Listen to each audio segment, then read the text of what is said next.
Hello મિત્રો, શેરબજારની વાતોમાં મિત્રો વોરેન બફેટના કેટલાક શબ્દોની ચર્ચા વિડીયોમાં આપણે કરવી છે. વોરેન બફેટ અમેરિકાના બિઝનેસમેન અને ઇન્વેસ્ટર દુનિયાના અમીર વ્યક્તિઓમાંના એક હતા અને છે. કોઈ પણ ઇન્વેસ્ટર માટે 3 મહત્વપૂર્ણ શબ્દો તે તેમના આ વક્તવ્યમાં કીધેલા છે. એ આપણે પાછળ એની 3 શબ્દોની વ્યવસ્થિત ચર્ચા કરવાના. તેમને વિશ્વના સૌથી સારા નિવેશક માનવામાં આવે છે. તેમની ઉંમર 93 વર્ષની છે. તેમને પ્રેરણાદાયી શબ્દો અને વાક્યો સોનેરી વાતો નીચે મુજબ છે. જોખમ જ્યારે હોય છે તમે શું કરી રહ્યા છો તેનો તમને ખ્યાલ નથી. મિત્રો, જોખમ એ વાતનું છે, મોટામાં મોટું જો જોખમ કોઈ હોય કે તમે શું કરી રહ્યા છો તેનો તમને ખ્યાલ નથી. તમે જે કરી રહ્યા છો તેનો તમને સંપૂર્ણ ખ્યાલ હોવો જોઈએ. એ જ મોટી વાત છે. કેવળ એ વસ્તુને ન ખરીદો, એ વસ્તુની ચીજ આગલા 10 વર્ષ માટે ખરીદો. કોઈ પણ વસ્તુ તમારે 10 વર્ષનું ધ્યાનમાં રાખીને ખરીદવી જોઈએ. એમનું કહેવાનું છે કે હું મોંઘા કપડાં પહેરું છું પણ એ મારા ઉપર સસ્તા દેખો. બિઝનેસ સારો લાગે તો સ્ટાફ આપોઆપ સારું કરવા મળે છે. કોઈ પણ કંપનીનો બિઝનેસ સારો લાગે તો તેના સ્ટાફમાં પણ ઉત્સાહ વધે છે અને એ સતત સારું કરવા છે. નિયમ 1, ક્યારેય પણ પૈસા ના ગુમાવો. પહેલો નિયમ છે ક્યારેય પણ પૈસા ના ગુમાવો. બીજો નિયમ છે કે નિયમ 1ને સતત યાદ રાખો, એને ભૂલશો મત. તમારી કમાઈ દર મહિને 10,000 છે તો એમાંથી 2,000 રૂપિયા અવશ્ય બચાવો. જ્યારે બધા લોકો લાલચુ હોય છે ત્યારે બજારથી તમે ડરો. જ્યારે બધા લોકોને લાલચ થતી હોય બજારમાં શેર ખરીદવાની, ત્યારે તમે બજારથી ડરો અને દૂર રહો. અને જ્યારે બધા લોકો લાલચ કરતા હોય, બધા લોકો બજારથી ડરતા હોય, ત્યારે તમારે લાલચ કરવી જોઈએ, એટલે કે શેર ખરીદવા જોઈએ. મિત્રો, અત્યારે ઇઝરાયલ અને ગાઝાપટ્ટીના યુદ્ધને ભણકારા વાગી રહ્યા છે. શનિવારથી સતત બોમ્બમારા ચાલુ છે. બજાર તેની ઉપર થોડી ઘણી અસર થશે, પરંતુ આજે બજાર ગ્રીન ઝોનમાં ખુલ્યું છે અને અમુક સારા શેરોમાં લેવાલી પણ દેખાઈ રહી છે. મિત્રો, કદાચ યુદ્ધના ભડકારા વધારે વાગે અને કોઈ કારણોસર બજાર નીચે જાય તો સારા શેરોમાં ખરીદી કરવા લાગ્યો હોય એમાં મોકો શોધવો જોઈએ. મોકાની તલાશમાં રહો અને જ્યારે મોકો મળી જાય ત્યારે એને ચૂકવો નહીં. કોઈ પણ મોકો તમને હાથમાં આવે, ધારો કે કોરોના વખતમાં જે મોકો હાથમાં આવ્યો, એવો ને એવો કોઈ કારણોસર મોકો હાથમાં આવી જાય,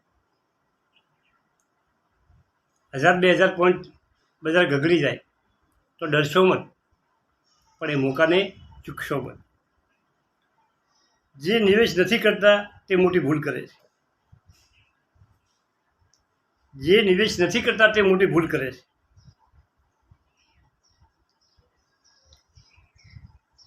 સ્ટોક ક્વોલિટીવાળા અને સારા ખરીદો, કચરો સ્ટોક ના ખરીદો.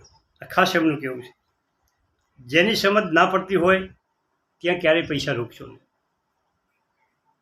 મિત્રો, તમને પણ આ સલાહ એક જ છે કે જો શેર બજારમાં સમજ ના પડતી હોય તો કોઈની ટીપ ઉપર તમે શેર ખરીદશો. ટીપ આપવી એ દરેકની સલાહ તો ખૂબ આપે છે.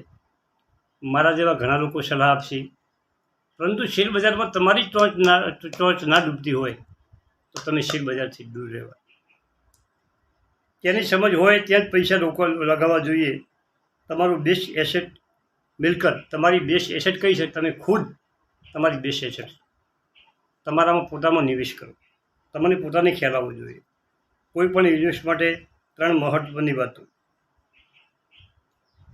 વરસાદની ભવિષ્યવાણી કરવાનું મહત્વ નથી, પણ જહાજ બનાવવાનું મહત્વ છે. વરસાદમાં તરી શકે એવા જહાજ બનાવવું એ મહત્વનું છે. વરસાદની ભવિષ્યવાણી કરવાનું એ મહત્વનું નથી. પૈસો સબ કુછ છે આ બોલવું સહેલું છે, પણ પૈસો જે કમાય છે એ આ બોલતો નથી.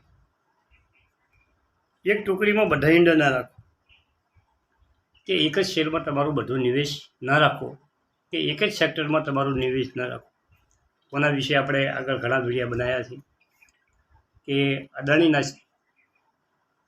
શેરોમાં, એક જ સેક્ટરના શેરોમાં, એક જ ગ્રુપના શેરોમાં બધું રોકાણ ના રાખવું જોઈએ. આમાં એક મહત્ત્વની વાત કરી છે કે બંને પગેથી નદીની ઊંડાઈ ના માપો, પરીક્ષણ ના કરો,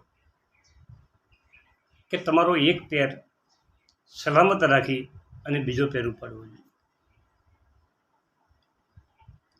તમારા પૈસા તમારે બીજા બચાવી રાખવા જોઈએ અને થોડા ઘણા પૈસા જ તમારે રોકવા જોઈએ, જેથી ભવિષ્ય જોખમ આવે તો તમને એનાથી કોઈ ફેર ના પડે. જનૂન વગર આપણી પાસે ઉર્જા નથી આવતી. આપણામાં જનૂન આવે કોઈ પણ કામ કરવાનું તો જ ઉર્જા આવે છે, અને ઉર્જા વગર કશું નથી. શરીરમાં ઉર્જા ના હોય, કોઈ કામ કરવાનું જનૂન ના આવે તો ઉર્જા નથી મળતી, અને ઉર્જા નથી મળતી તો શરીરમાં કશું. વ્યાપારની મૂળભૂત કિંમતો જાણવા ઘણો બધો અભ્યાસ કરવો પડે છે. ઈમાનદારી બહુ જ મોંઘી ઉપહાર છે. ઈમાનદારી ખૂબ મોંઘી ઉપહાર છે, અને ઘટિયા લોકોથી, સામાન્ય લોકોથી એનું તમે એમના પાસે ઉમેદ ના રાખો કે બધા લોકો ઈમાનદાર છે. ઘણા લોકો કેવું કરે છે કે ખર્ચ કરી અને જે વધે એને બચત કરે છે, પરંતુ એવું નહીં.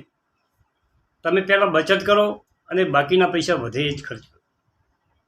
ધારો કે તમારી ઇન્કમ 10,000 રૂપિયા છે તો 2,000 પહેલાં બચત કરી લો, અને 8,000માં તમારે 8,000ના ખર્ચા કરવાના છે. અમીર લોકો સમયમાં નિવેશ કરે છે અને ગરીબ લોકો પૈસામાં નિવેશ કરે છે. આ પણ એમનું સૂત્ર છે. કોઈ આજની પેઢીની, કોઈ આજે ઘટાદાર વૃક્ષ કે કોઈ પેડ નીચે બેઠું હોય એના સોયામાં અને મજા કરતું હોય તો એ પેડ ઘણા સમય પહેલાં કોઈએ એને રોપ્યું છે કે એને લગાવ્યું છે, ત્યારે એના આજે આપણે મીઠા ફળ ખાઈ રહ્યા છીએ.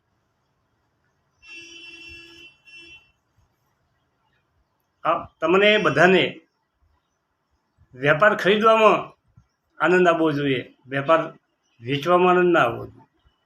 આ પણ એક એમનું સૂત્ર છે. બજારના ચડાવ ઉતારને આપણો મિત્ર સમજો, અને બીજા લોકો જે મૂર્ખ લોકો છે એમનો લાભ ઉઠાવો, પરંતુ એ મૂર્ખ લોકોનો તમે હિસ્સો મત બનો. મિત્રો, બધા ટોળા ભેગા, જેમ ઘેટાનું ટોળું હેડે છે એમ બધા ટોળા ભેગા તમે ના ચાલો. તમે બધાથી નોખું કરવાનો વિચાર કરો. બધા વેચતા હોય, બજારમાં ગભરાટ હોય, તારે તમે નિવેશ કરો. બધા લેતા હોય તારે તમે બજારથી દૂર રહો. મિત્રો, આ બધી શેર બજારની સમજવા જેવી વાતો છે. એક એક પોઈન્ટ સમજવા જેવો છે. બજારમાં નિવેશ નથી કરતો એ મોટી ભૂલ કરે. મિત્રો, એકલી બચત કરવી એ મહત્ત્વનું નથી. બચત કરી અને સારી જગ્યાએ નિવેશ કરવું પણ એ એટલું મહત્ત્વનું છે. વોરેન બફેટની આ બધી વાતો જીવનમાં ઉતારવા જેવી છે, અને એક એક વાતો સમજવા જેવી છે. મારી સમજણમાં જેટલી વાતો આવી એટલી મેં સમજાવવામાં તમને કોશિશ કરી છે. થેન્ક યુ, આભાર.